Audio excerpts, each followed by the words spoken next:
Open the valve, then turn on the machine.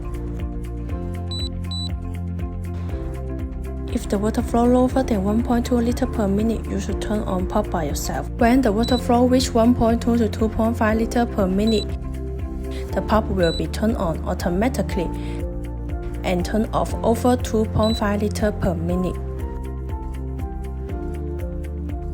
Press the test key, it will be turned on electricity leakage protection and display event code.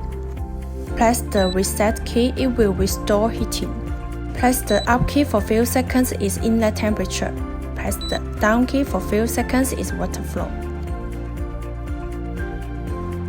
One person also can do it.